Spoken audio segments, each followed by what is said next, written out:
espacio en el que vamos a aprender y conocer más sobre diferentes temas de interés para nuestra industria junto a diferentes invitados expertos.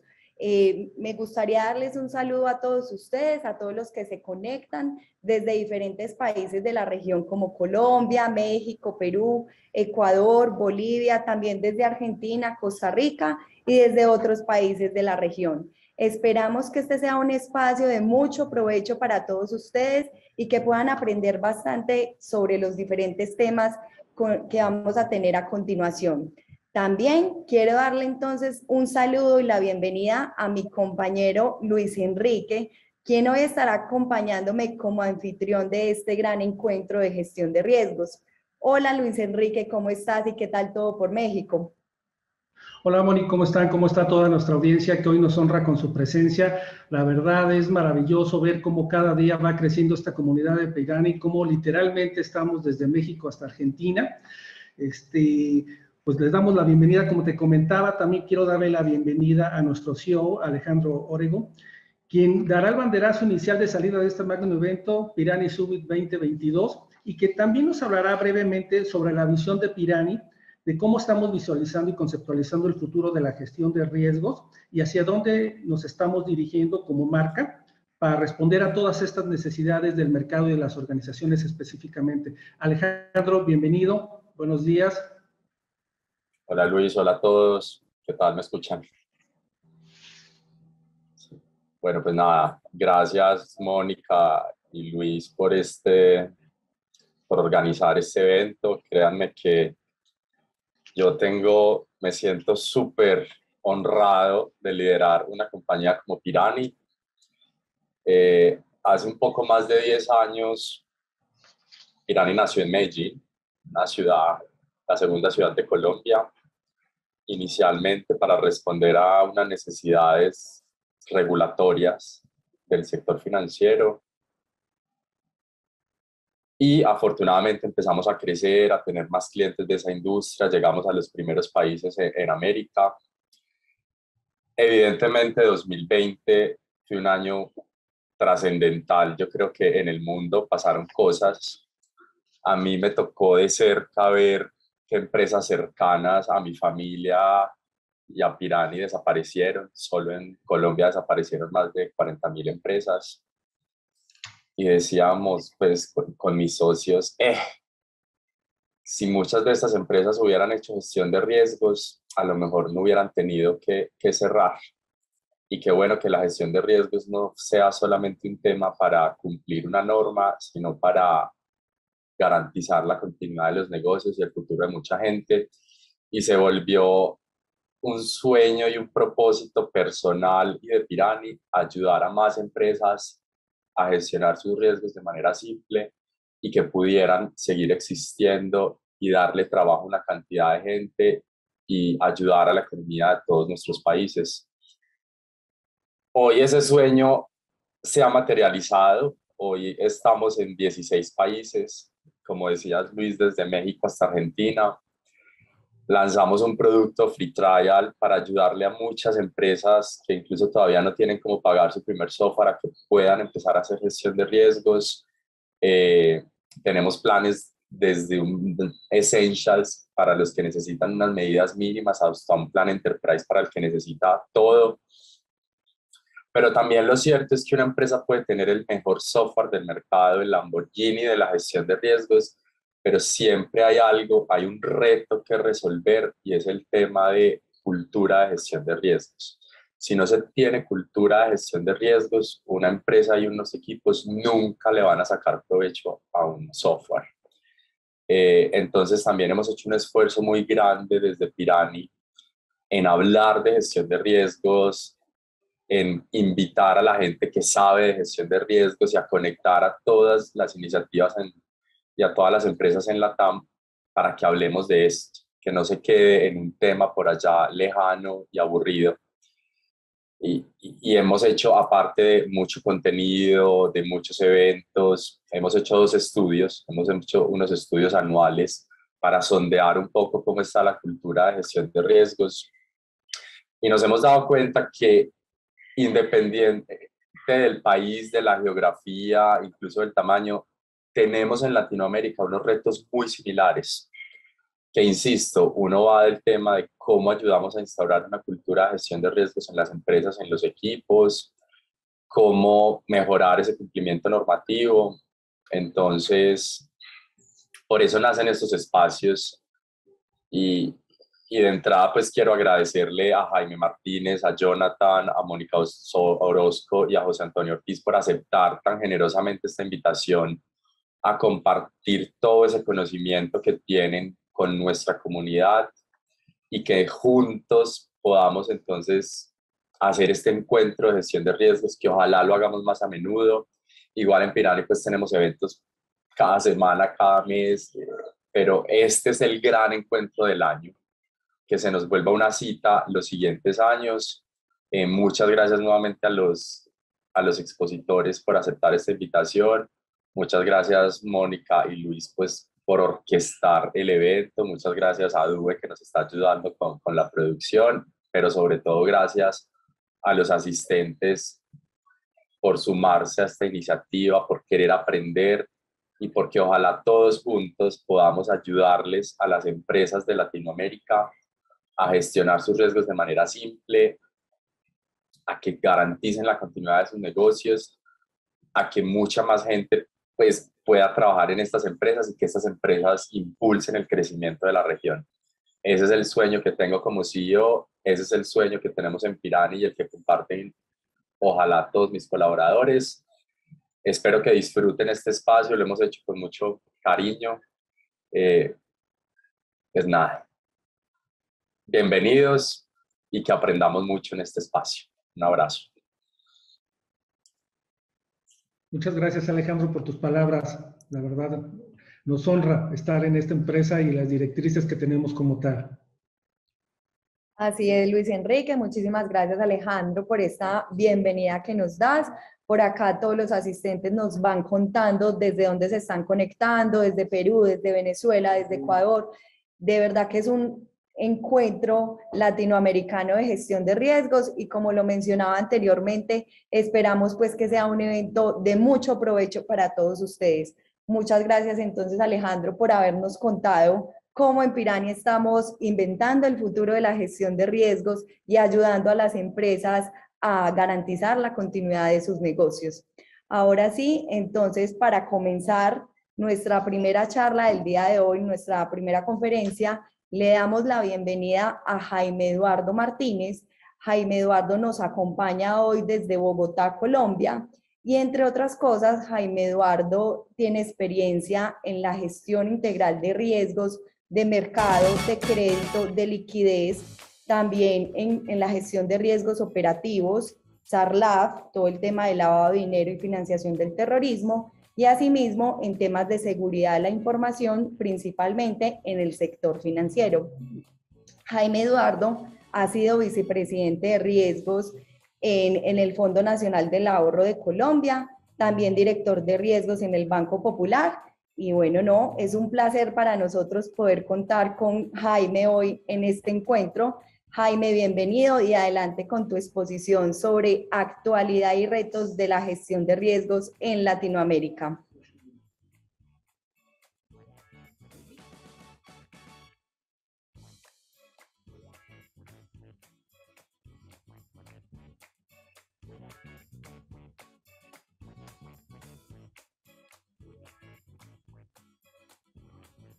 Vale. Mónica, para mí es un gusto estar con ustedes hoy y compartir un poco de los temas que hemos venido aprendiendo en el día a día y todos los retos que hemos venido afrontando, la actualidad que nos ha tocado vivir y pues todos los diferentes modelos que se han venido incluyendo dentro de cada uno de los temas de riesgo. Entonces, para comenzar un poco, quisiera hablarles el tema de lo que hemos venido viviendo en la actualidad. Yo me muevo acá, y dentro de la agenda vamos a tratar unos temas de actualidad en la gestión de riesgo, algunos de los retos que tienen todas las diferentes entidades financieras como no financieras y algo que se ha venido convirtiendo pues en un boom de todas las entidades y en una necesidad que cada uno venía trabajando, y era el tema de ciberseguridad y protección de datos. Uno de los temas de actualidad, y quiero iniciar esta presentación con estas imágenes, y es específicamente situaciones que cada una de las diferentes entidades venimos trabajando, y es temas de elecciones presidenciales. Hace poco estuvo las elecciones presidenciales en Costa Rica, este fin de semana tenemos elecciones presidenciales aquí en Colombia, y próximamente, de acuerdo con el calendario presidencial, serán las elecciones presidenciales en Brasil. Son temas que nos afectan a todas las entidades, que nos afectan como áreas de riesgo, porque tenemos que tenerlas en cuenta dentro de nuestros modelos como ítems preponderantes dentro del histórico que manejamos. Un tema que nos afectó a todos y claramente fue el tema del COVID-19. El COVID-19 llevó a muchas de las organizaciones, no solamente entidades financieras, sino organizaciones del sector real, como lo mencionaban anteriormente, a tener un pensamiento disruptivo, a cambiar nuestra forma de pensar y nuestra forma de monitorear y manejar los diferentes riesgos. ¿Por qué? Porque desde el riesgo no operativo desde el riesgo operativo, discúlpenme, nos llevó a pensar, oiga, ¿cómo cambio yo el tema de todo lo que tiene que ver con el monitoreo, con el plan de continuidad del negocio, tal que nosotros lo teníamos o todas las entidades tenían un sitio alterno? Actualmente, y pues el COVID llevó ¿a qué? A que la gente trabajara desde su casa, hacer un monitoreo desde la casa, hacer un tema de prevención de fraude desde la casa. ¿Qué llevó el COVID-19? Y está una de las siguientes imágenes.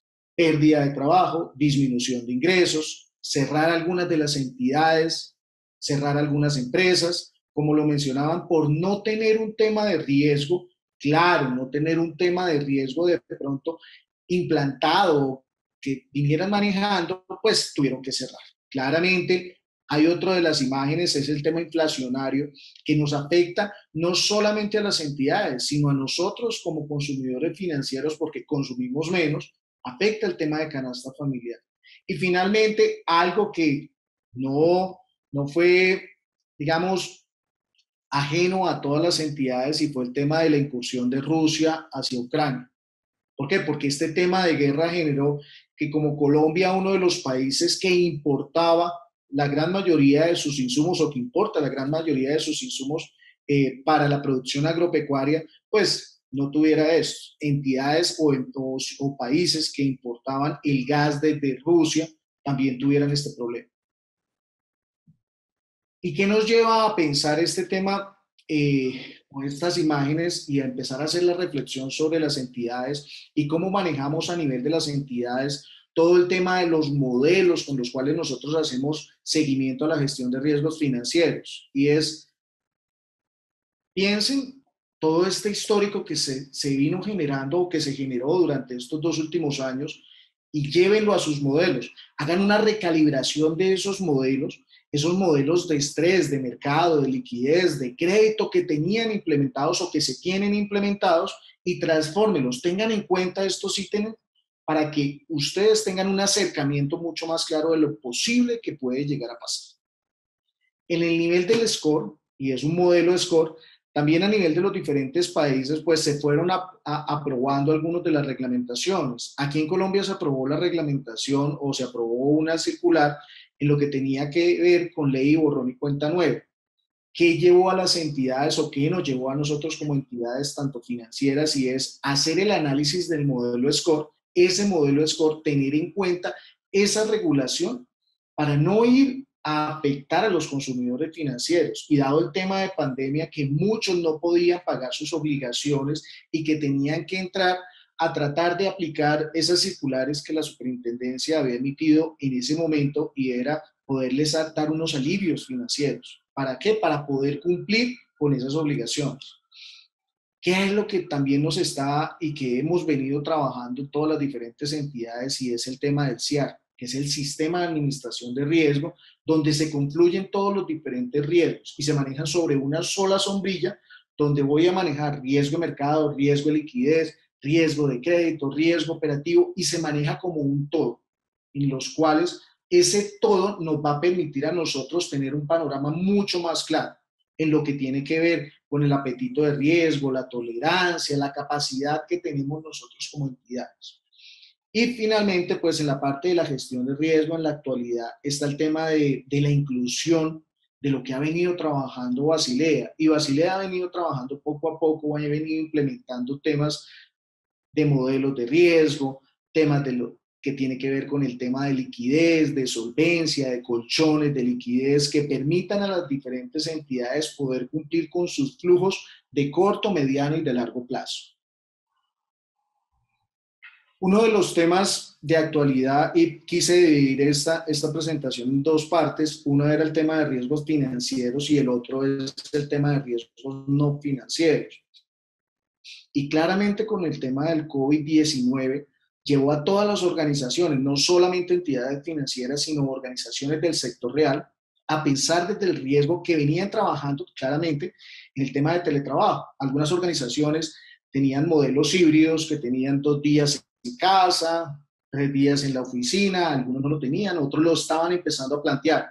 Pero con el tema del COVID-19 nos llevó a replantear, y como lo mencionaba, un tema disruptivo de ese teletrabajo, trabajo remoto, hacerlo directamente como un plan de continuidad de negocio, donde todas las áreas, por ejemplo, área de riesgo, empezar a trabajar sus modelos pensando en que, por ejemplo, iban a estar en la casa. Entonces, para un tema de tesorería, la tesorería o las personas que trabajan en la tesorería iban a hacer sus negociaciones directamente en casa.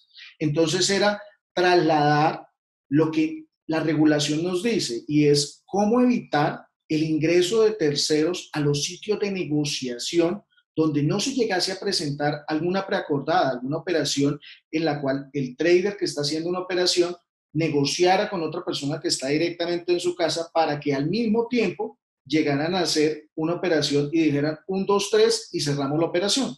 Y es pensar un poquito en eso. Y también llevo a los entes reguladores este tema de teletrabajo y trabajo remoto a pensar qué normativas se podrían llegar a aplicar para poder controlar esto.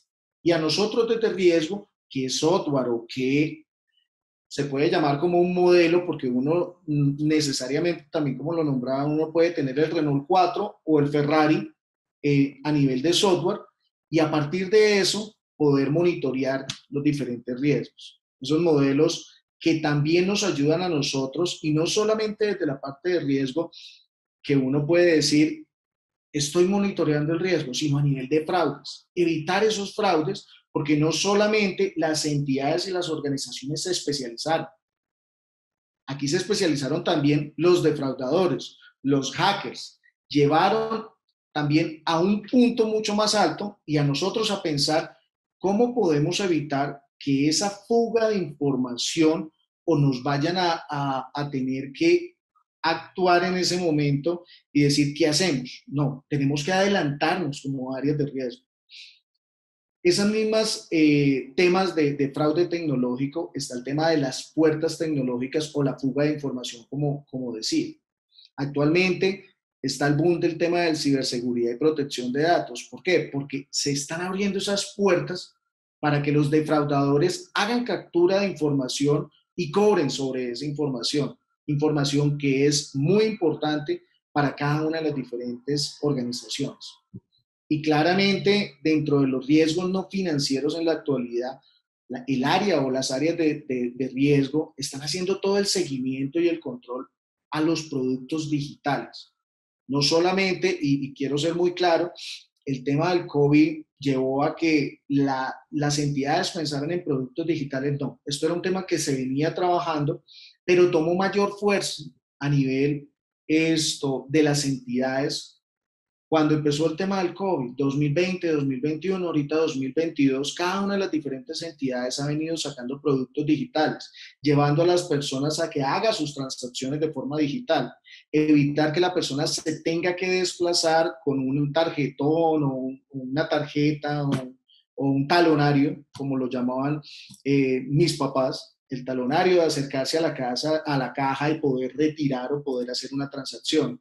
Entonces, todas las diferentes entidades están pensando en este tema de producto digital, y no producto digital solamente de negociación, de hacer una transacción normal, sino también a nivel de tesorería. ¿Cómo poder facilitar este tipo de operaciones?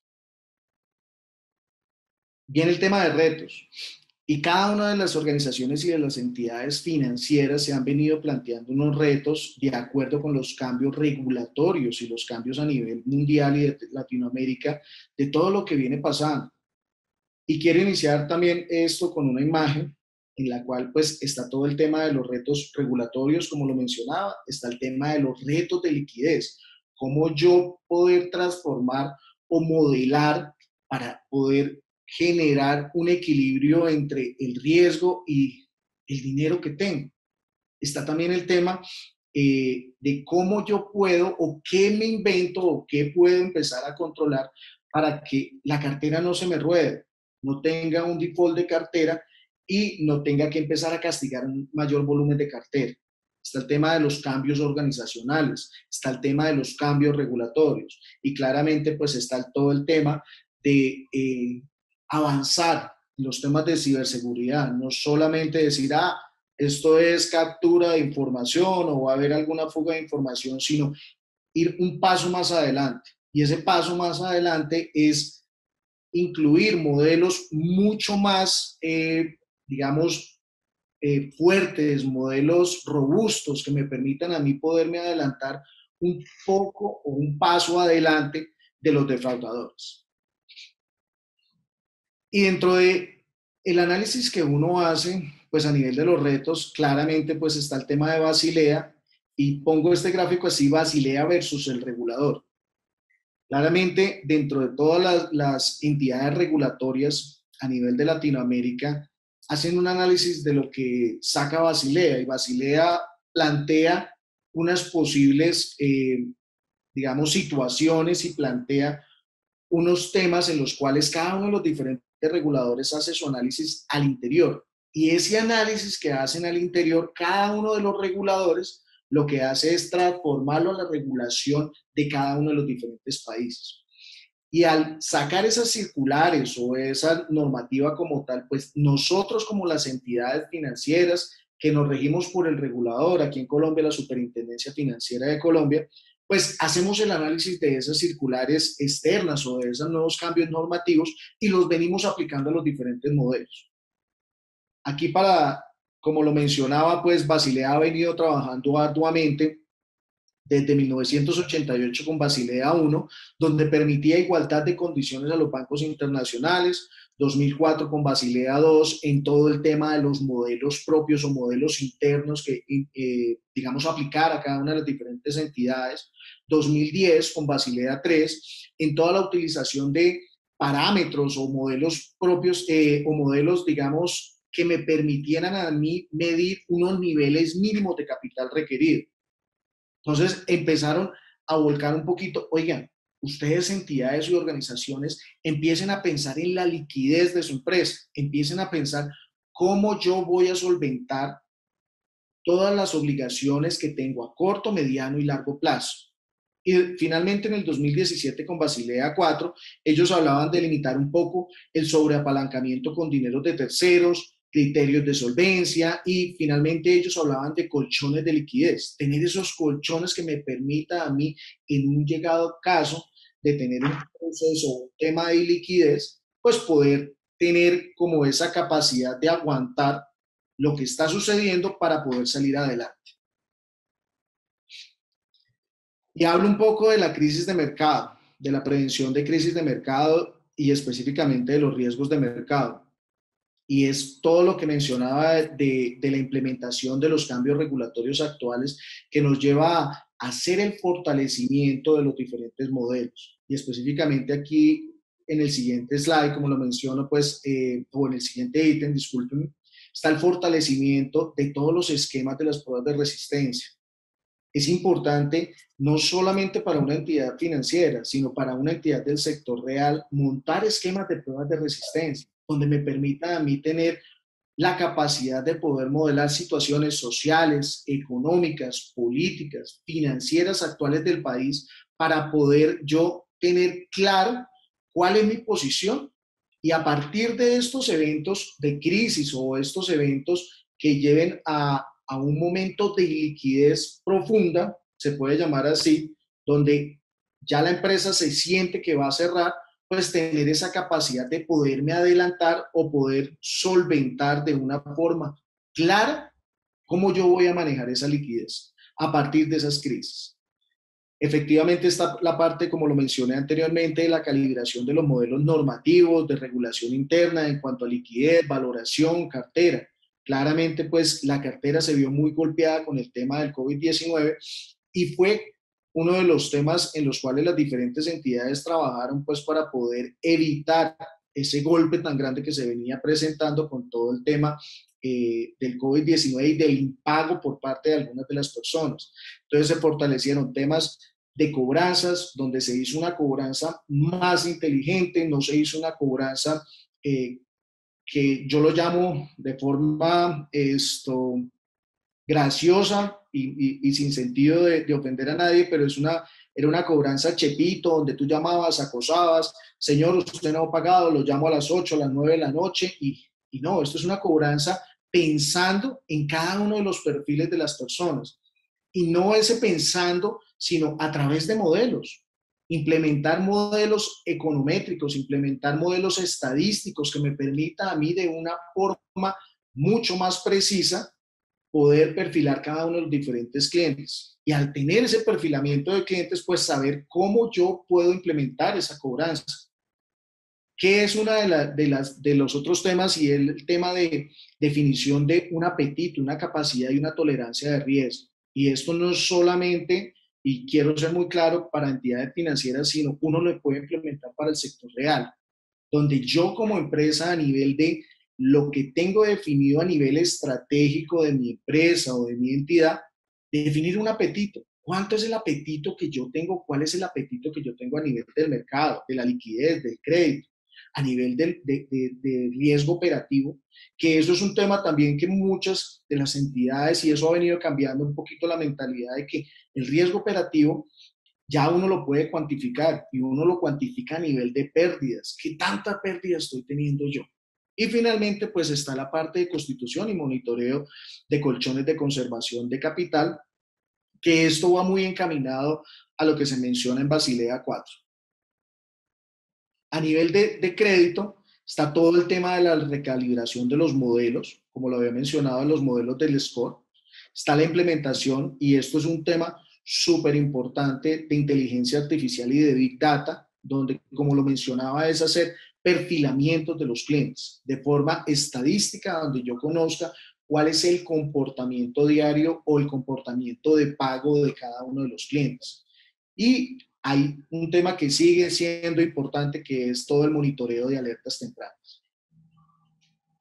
Dentro de los planes de contingencia, y esto ha tenido mayor incidencia en casi todas las entidades, y es la actualización de los sistemas core para soportar las conexiones seguras de los funcionarios dentro de los sitios alternos. No solamente afectó el monitoreo de riesgos, sino también el área de tecnología tuvo que empezar a pensar un poquito en cómo yo puedo llevar a toda una empresa a sus casas, y que la conexión remota a la empresa donde está en física como tal aguante que todos se estén conectando al mismo tiempo y no se me vaya a generar una denegación de servicio, una caída de servicio.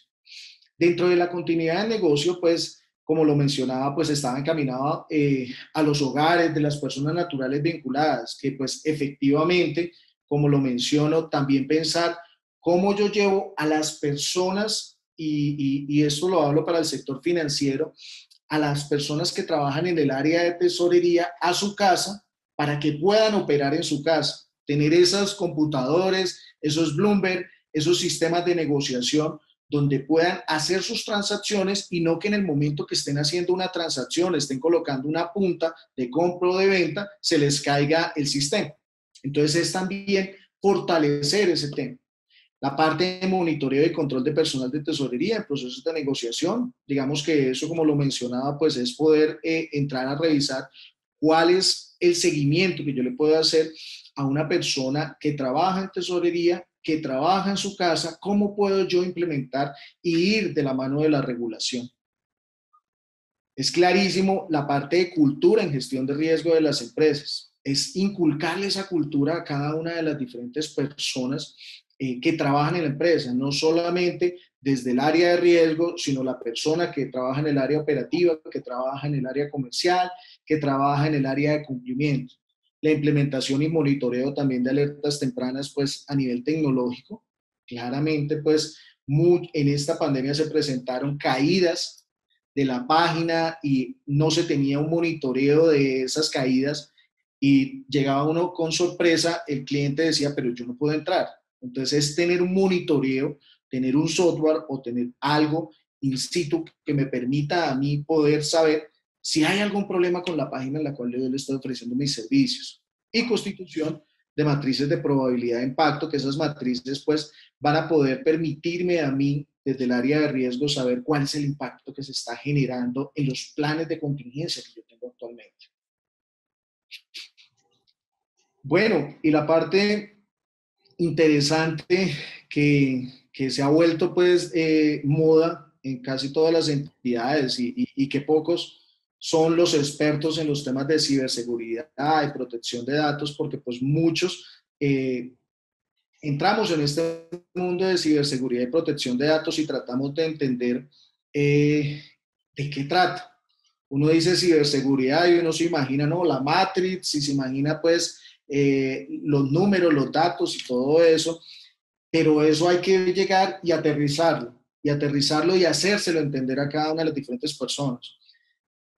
Yo tengo acá una imagen bastante graciosa porque fueron temas en los cuales yo me tuve que sondear con las personas en las cuales uno entraba a presentarles los temas de ciberseguridad.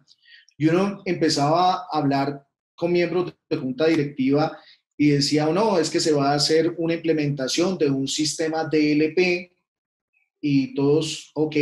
Entonces uno les decía, claro, esto es un Data Loss Prevention. Y ellos decían, ok, una protección de datos. Bueno, ¿y qué me va a ayudar a hacer o qué hace esto?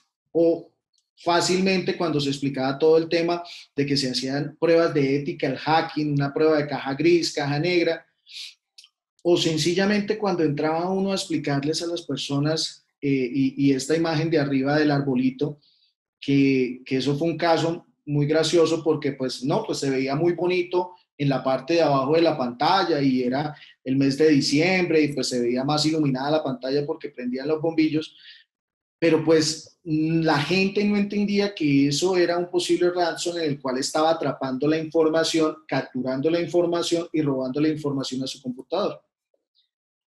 Y pongo esta siguiente imagen porque cuando uno entraba a explicarlo, claramente la gente quedaba así.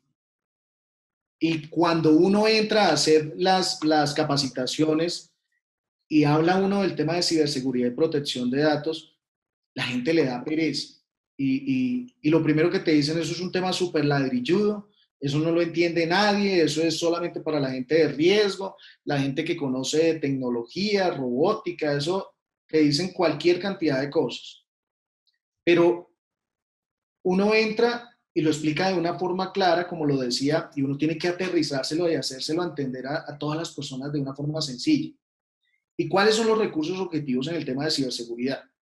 Primero está el dinero, porque puede haber una captura de dinero de la cuenta de uno cuando uno entra a una página y uno quiere comprar algo, está incluyendo todos sus datos personales, está incluyendo los datos de su tarjeta de crédito, su tarjeta de débito que pueden ser fácilmente capturados. Está el tema de datos. Actualmente las entidades o a nivel de ciberseguridad y protección de datos uno conoce dos tipos de datos. Unos datos en reposo, que son todos los datos que yo tengo almacenados de la información de una persona, nombre, su teléfono, dónde vive, si tiene carro, si tiene vivienda propia, si tiene su tarjeta, cuánto tiene su saldo, un sinnúmero de información, que esa información puede entrar a una base y puede ser capturada, que eso es lo que pasa o ha pasado en muchas entidades. y está una información en tránsito, que esa información en tránsito o esos datos en tránsito son los que se están moviendo de un lado a otro en el momento preciso. Está la captura o los recursos tecnológicos que perfectamente pueden llegar a capturar el internet que tú manejas, y ese ancho de banda se lo capturan, le reducen parte del ancho de banda, yo me quedo con este y usted solamente está trabajando con este pedazo. En los retos de ciberseguridad y protección de datos, y por eso lo coloco en negrilla, es capacitaciones, pero esas capacitaciones que sean fáciles de entender, que sea una comunicación asertiva, que yo le dé de una forma, como siempre lo he dicho, coquito o dummies, y no diciendo que estoy pensando que las otras personas no saben, pero que sean capacitaciones fáciles de entender. El tema de ciberseguridad y protección de datos a veces no es sencillo. Cuando le hablan a uno, como lo decía, y en algún momento cuando tuve una charla con un hacker contratado pues para poder mirar todo el tema de ethical hacking, él hablaba de hacer un bypass a nivel de las claves. Y pues muchos decían, un bypass, eso me está hablando, es algo de cirugía, algo médico, ¿no? Entonces es aterrizarle con palabras claras a cada uno de los integrantes de la organización y claramente a los miembros de junta directiva, que son los encargados de, digamos, aprobar esas directrices o dar esos lineamientos. Una generación de cultura, y eso es súper importante, una cultura de ciberseguridad, así como todas las áreas de riesgo hemos propendido porque cada una de las personas que trabajan en las empresas, en las entidades financieras, en las organizaciones, sepan de riesgo, conozcan de riesgo, les guste qué es lo que es riesgo y no es algo esotérico que manejan allá unos muchachos, unas personas que son especialistas en eso y que solamente conocen de eso, no. Que todos tengamos esa cultura de ciberseguridad, que sepamos, oiga, la clave que yo voy a colocar, y discúlpenme de pronto el comparativo aquí, pero es Pirani 2022. Y el siguiente mes, entonces coloco Pirani 2023. Entonces, o coloco Jaime 1, 2, 3, 4. Es cambiar un poquito esa cultura, porque eso se ve y se sigue viendo en muchas entidades, donde uno ve que la clave para entrar a la red, para entrar a su computador, es así. Y se encuentra fácilmente, es hacer una búsqueda y uno encuentra estos usuarios, 10, 20 usuarios que tienen la misma clave, Pirani 2022. Entonces es también cambiarle esa mentalidad, poner claves que sí, claramente no puede ser pues guión, asterisco, más, X, yo no sé, no, claves que pues, o sea, tengan una seguridad, pero pues tampoco que la vayan a olvidar de un momento a otro pues por colocarle esa seguridad. Uno de los temas y que todas las entidades han venido trabajando dentro de los retos y es implementación de algoritmos o software de reconocimiento facial. ¿Para qué? Esto me permite a mí estos algoritmos o software de reconocimiento facial en toda la parte de transacciones. Ya no incluir una clave, sino un reconocimiento facial me puede ayudar a mí al retiro de dinero, transacciones que yo tenga que hacer a nivel de mercado. Sencillamente también pues para poder entrar a un correo electrónico ya no necesito digitar la clave, sino ya nos mandan al celular un número aleatorio y ya uno puede ingresar. Hay otro tema dentro de los retos que están en el mercado y que todo el mundo viene tratando de implementar, es la biometría de voz. Esa biometría de voz permite identificar, digamos, y autenticar la identidad de cada una de las diferentes personas. ¿Por qué? Porque pues todos no tenemos el mismo acento, todos no tenemos los mismos patrones de voz, todos no pronunciamos de la misma forma algunas palabras, entonces sí es uno de los, digamos, de lo nuevo o de los retos que cada una de las entidades pues está buscando tratar de implementar, pues para evitar este fraude, irle adelantando a los defraudadores. Hay algo que lo han planteado y es súper interesante pues para el tema de los retos y es el tema de biometría conductual. Esto de biometría conductual, uno dice, ¿de qué me estás hablando? No, biometría conductual es los hábitos que tenemos nosotros, las conductas, el comportamiento de cada una de las personas. No es lo mismo y cuando se analizaba este tema de biometría conductual, Jaime Martínez teclea de una forma. Puede que teclee muy duro, puede que teclee suave. Hay gente que cuando está en el computador teclea con imponencia y se escucha ta, ta, ta, ta, ta, ta. Eso es una biometría conductual y es conocer ese comportamiento de las personas. Y uno piensa que de pronto no es tan, uno lo ve lejos y no, está aquí muy cerca. Cada una de las personas, los análisis que uno puede hacer a nivel de los software, como yo siempre lo digo, el Renault 4 o el Ferrari, siempre lo voy a decir, no necesariamente uno tiene que tener el Ferrari, uno puede tener el Renault 4, pero tenerlo bien montado. Y ese crecimiento de la digitalización y nuevas tecnologías, pues nos va a llevar a eso, a todas las entidades nos va a llevar a eso. Actualmente tenemos el doble factor de autenticación, donde vamos a conocer pues cómo es el comportamiento de las personas, pero estos son de los retos que tenemos a nivel de seguridad y protección de datos. ¿Qué es importante? La descentralización operativa y el trabajo remoto parcial o total. Y todas las entidades tenemos que focalizarnos desde la ciberseguridad y protección de datos en que, y no lo voy a decir pues para todas las entidades, pero muchas entidades van a tener un trabajo remoto, otras van a tener su trabajo híbrido, unos días en casa, otros días en la oficina, pero es tener claro eso, es qué vamos a hacer, qué vamos a implementar, cuáles son los modelos, cuáles son los software que nos van a permitir a nosotros que no haya una pérdida de información. Con el DLP, el Data Loss Prevention, nos va a permitir pues que, por ejemplo, en una llamada que pues se puso de moda el Teams, en una llamada que estemos haciendo y que se estén tratando temas delicados, no tenga la posibilidad de que la persona con la cual yo estoy interactuando pues tome un print screen de la pantalla. Pues sí, perfectamente lo puede tener desde el celular, pero el print screen de la pantalla o sacar esa información que le estoy presentando, pues no va a ser tan sencillo.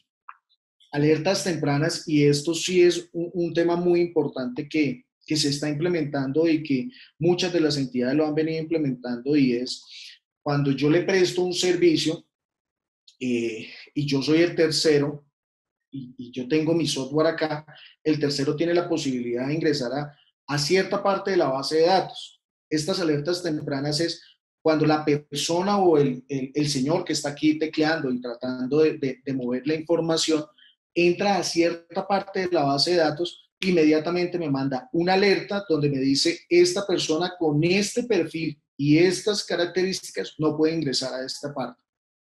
Entonces, que me permita a mí adelantarme, tener esa alerta y llamar inmediatamente, señor, caballero, señorita, ¿usted qué está haciendo en esta parte? Y poder yo saber cuál es la trazabilidad que se tiene.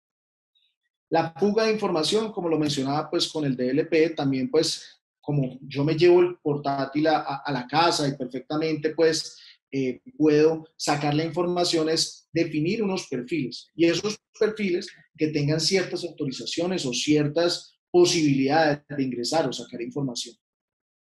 Finalmente, y dentro de las dos últimas, es crear ecosistemas digitales modernos. Esos ecosistemas claramente nos ayudan a todas las organizaciones y entidades, tanto financieras como no financieras, y por eso lo hablo para todas en general, a tener un ecosistema digital que me permita a mí tener todo en línea, que me permita a mí tener la capacidad de tener un mejor control y un mejor manejo a nivel tecnológico. Y algo, como por cerrar, pues en lo último que yo trabajé, tenía a cargo también el área de seguros y se estaba trabajando el tema de realizar coberturas de riesgo a través de los seguros de ciberseguridad.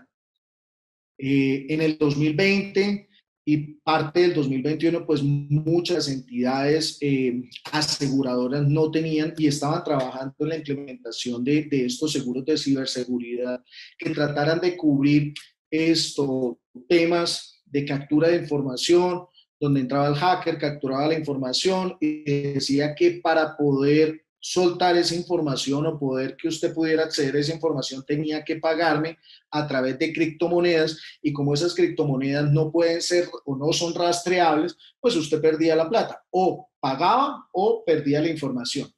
Entonces, las áreas de seguros y pues las entidades aseguradoras empezaron a implementar estos seguros de ciberseguridad que cubrieran estas posibles fallas que las entidades en su momento estaban montando sus temas de ciberseguridad, de protección de datos para que no hubiera una captura de información y no tuviera yo que pagar, pues tenía una cobertura alterna.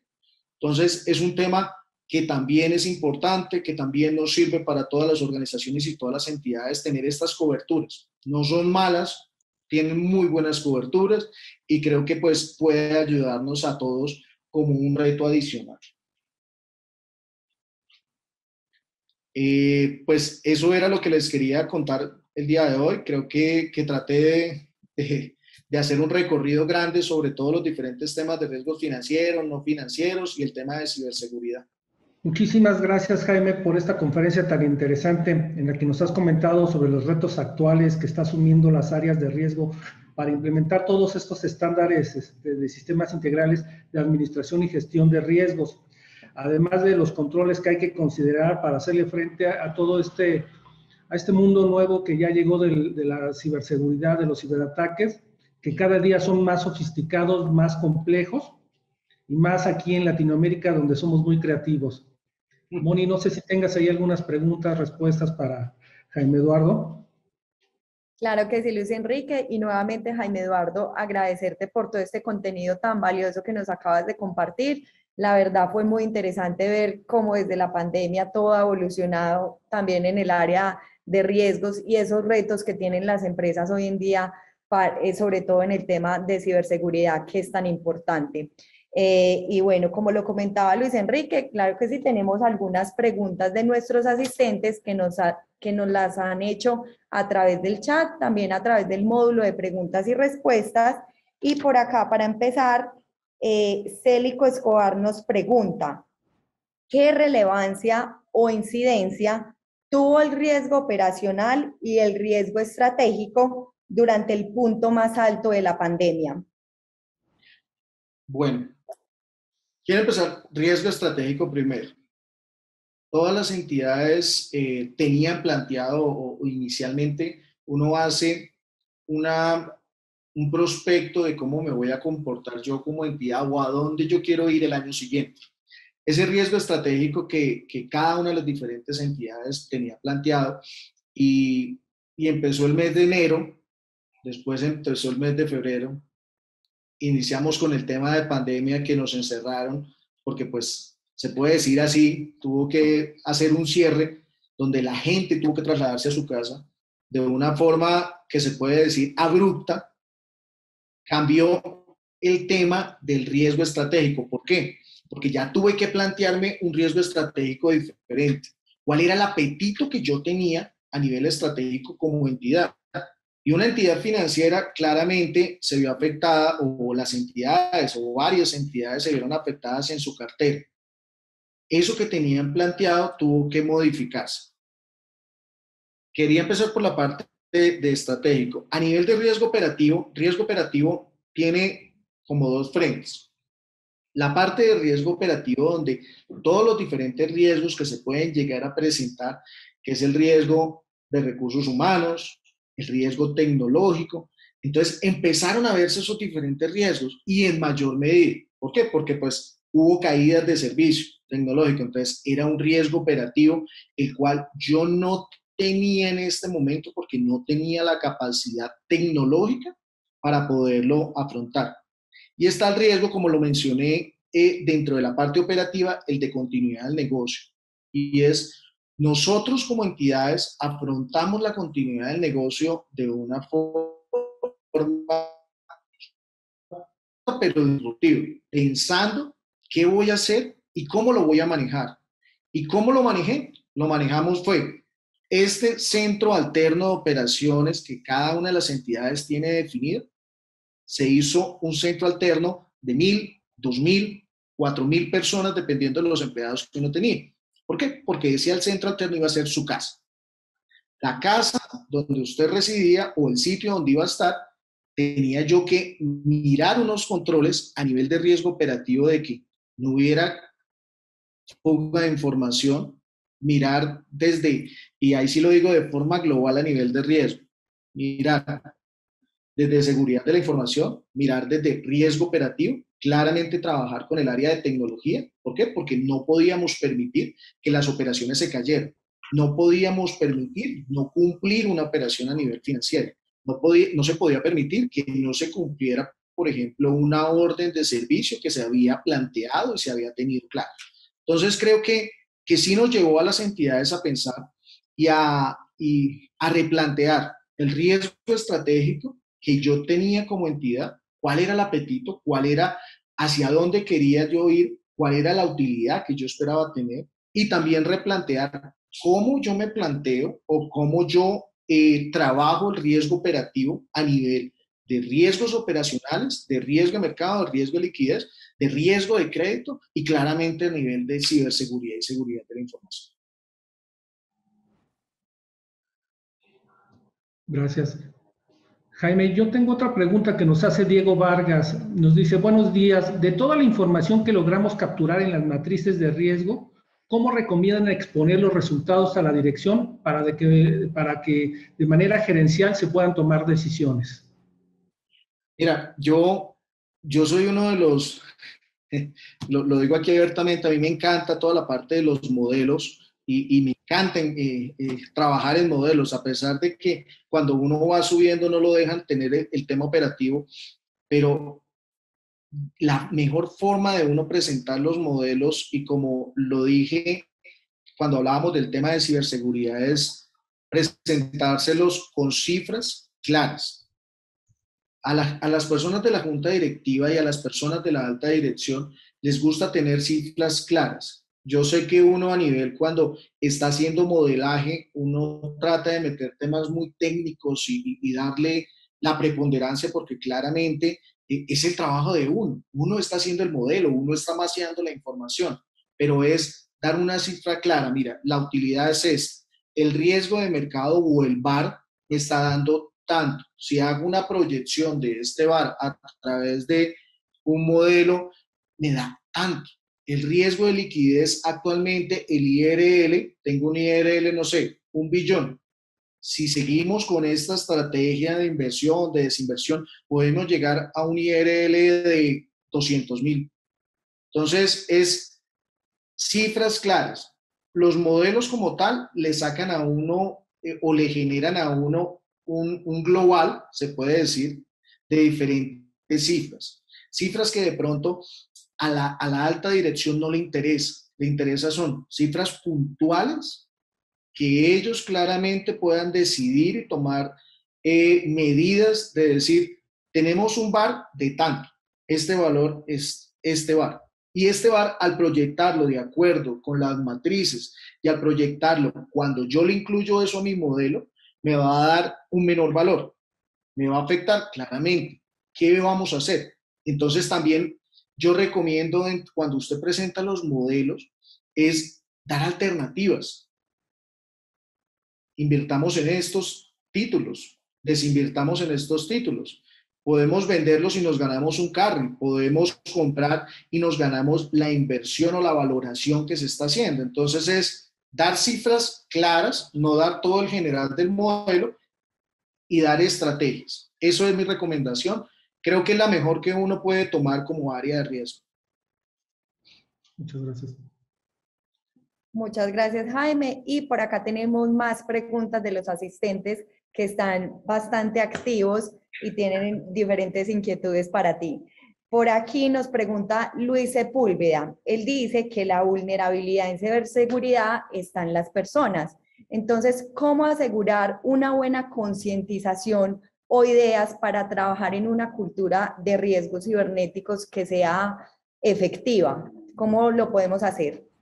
Mira, uno de los temas que yo tocaba cuando empecé con el tema de ciberseguridad era,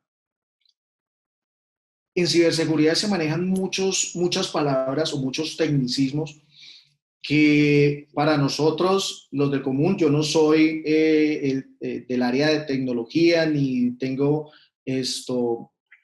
no soy ingeniero de sistemas, pero creo que la mejor forma como uno puede generar primero un conocimiento de ciberseguridad es dando capacitaciones claras, dando capacitaciones que pueden ser, aquí les boto ideas, como juegos, en los cuales uno puede hacer el bien conocido Jenga, que uno va sacando los palitos y le coloca nombres, nombres que sean claves, que me permita a mí tener, digamos, la claridad de, oigan, si a mí me llega un correo de una persona que no tengo ni idea, lo tengo que abrir, ¿sí? Entonces para mí, lo primordial en ciberseguridad es capacitaciones claras, que esas capacitaciones sean entendibles, que lleven a las personas a comprender, y discúlpenme de nuevo lo digo, de forma coquito, qué es la ciberseguridad. Y a partir de esas capacitaciones, hacer procesos de refuerzo, donde les digan a cada uno, oigan, su clave no puede ser Pirani 2022, o su clave no puede ser Pirani, o pongo un ejemplo de los cuales me encontré, y era junio 2020. Y uno entonces decía, bueno, entonces el siguiente mes fijo va a ser julio. Y efectivamente uno encontraba y decía julio 2020.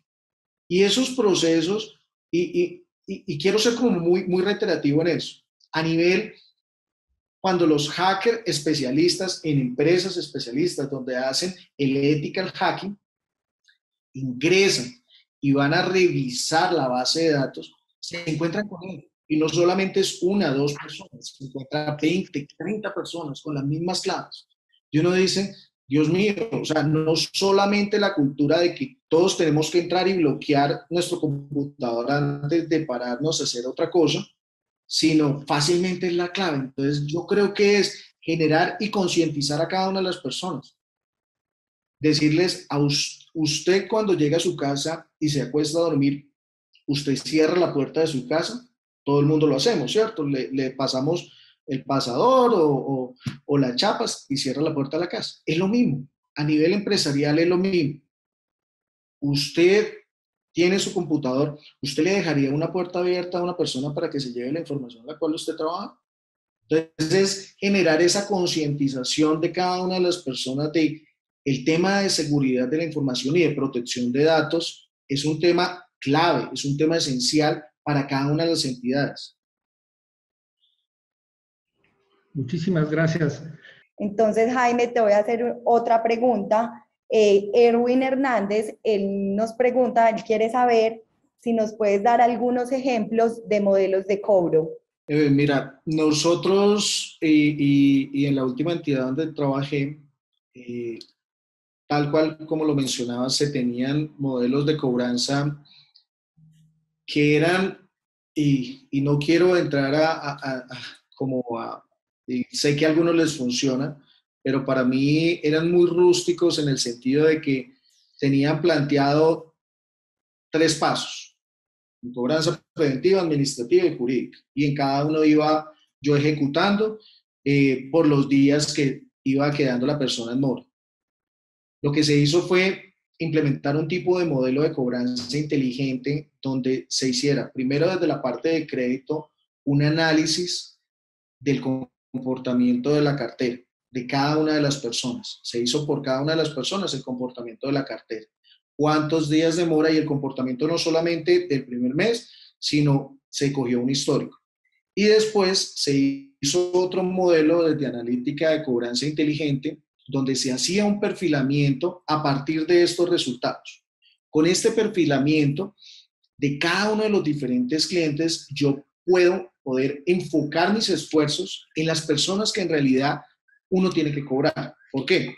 Porque, y voy a poner de pronto un ejemplo, no de la vida real, Jaime Martínez le gusta pagar 2 días después de su fecha de vencimiento, pero Jaime Martínez siempre ha pagado así, 2 días después de la fecha de vencimiento que tenía que pagar. Eso no quiere decir que Jaime Martínez sea una persona que no paga, sino es su comportamiento de pago.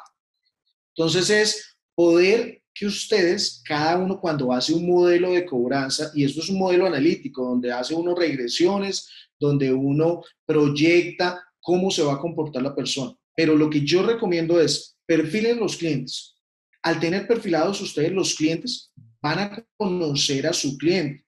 Yo siempre he dicho, el cliente es como el hijo. Usted lo trae a su entidad, lo ve crecer y asimismo lo mantiene. No solamente usted le prestó y hasta luego se fue, no. Yo perfectamente le ofrezco un retanqueo. Y eso es el manejo que uno le tiene que hacer a nivel de cobranzas. Y hay algo que yo siempre he manejado y es, uno tiene que aliarse crédito, el análisis de crédito con el área de cobranzas. Son dos áreas que trabajan de la mano. ¿Por qué? Porque de este lado yo saco la información, el comportamiento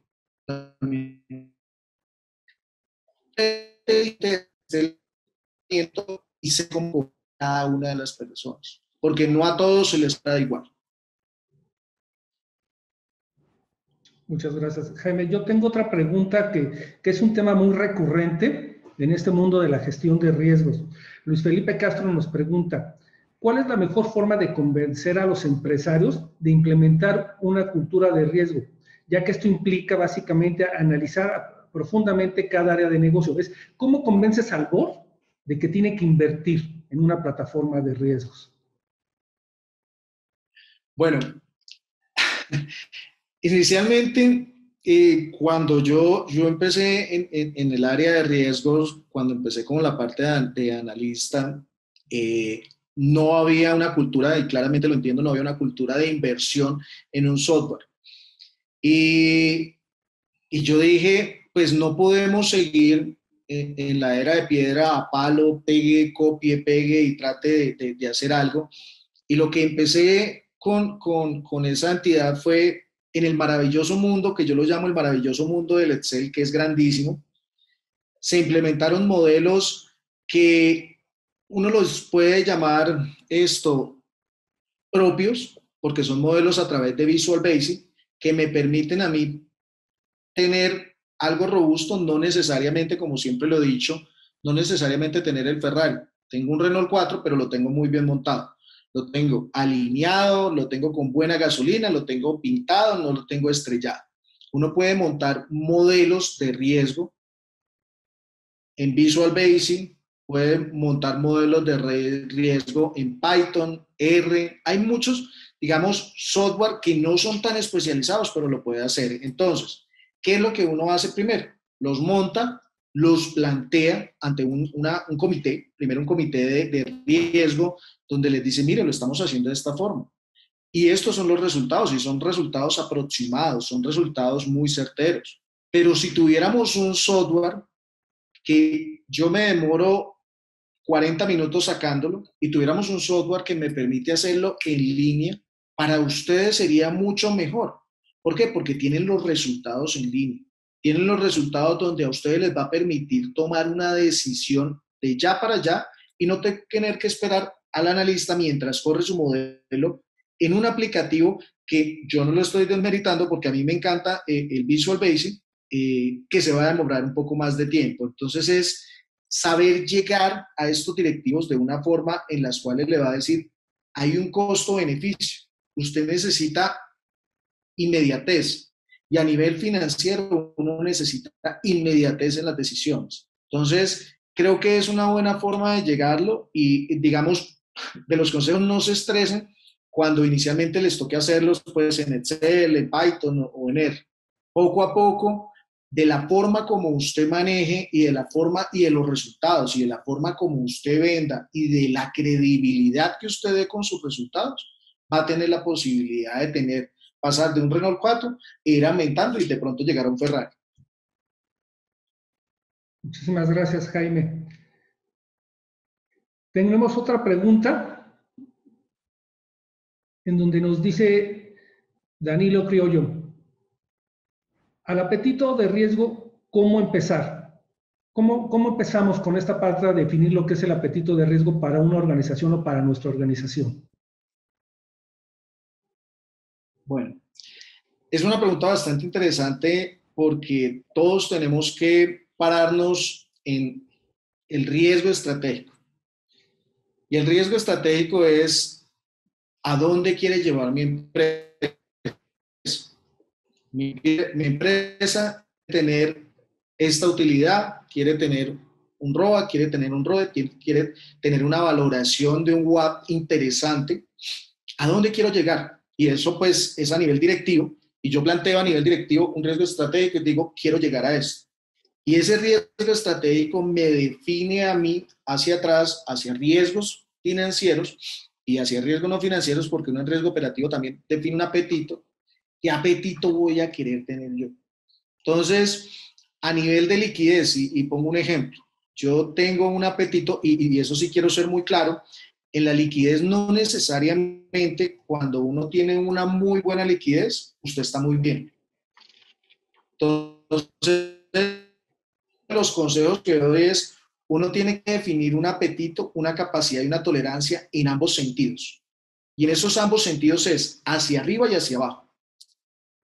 Un apetito de liquidez cuando pierdo, una capacidad y tolerancia cuando voy perdiendo, pero un apetito y una capacidad y una tolerancia cuando también voy ganando, porque no necesariamente, como lo mencionaba, la liquidez, si uno tiene mucha liquidez, es porque uno es mal administrador y no está sabiendo invertir esa liquidez que tiene.